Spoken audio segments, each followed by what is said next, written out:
On the climate change issue, nobody knows where this is going, but everything we can do is not going to stop it from changing and happening. And every year, the latest scientific information indicates that it's happening faster and to a greater degree than anybody thought. I think it's potentially very serious.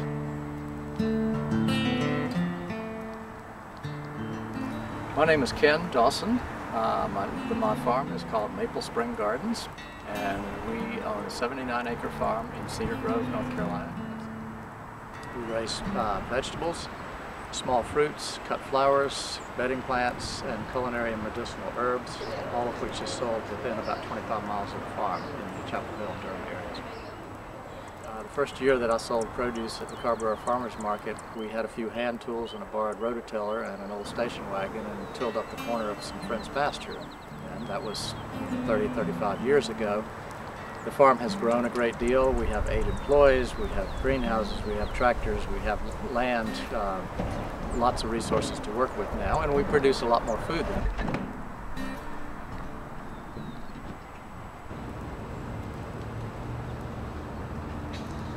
The main thing that we see that is probably to some degree attributed to climate change is the increasing volatility of the weather.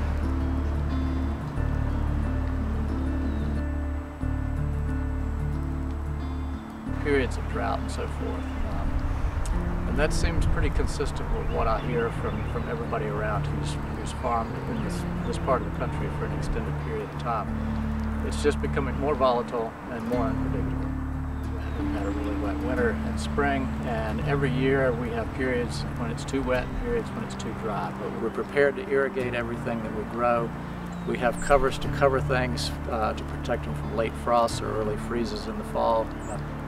But what really makes our farming system as resilient as it is the high level of diversity in what we do, both in terms of diversity of varieties of crops, longer planting seasons. We do many successions of plantings.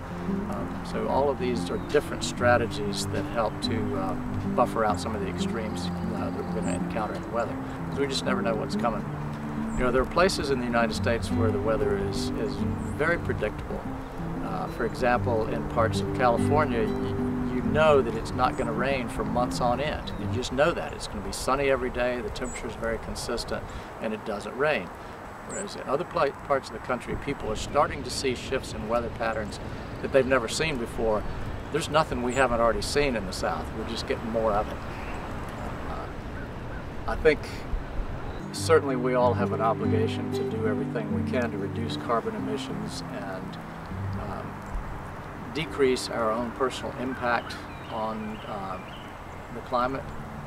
If you look at the numbers on the impact of increase in temperature on grain production, for example, just a very few degrees increase in actual average summer temperature on corn and wheat and soybean and rice production, the yields start being cut very dramatically.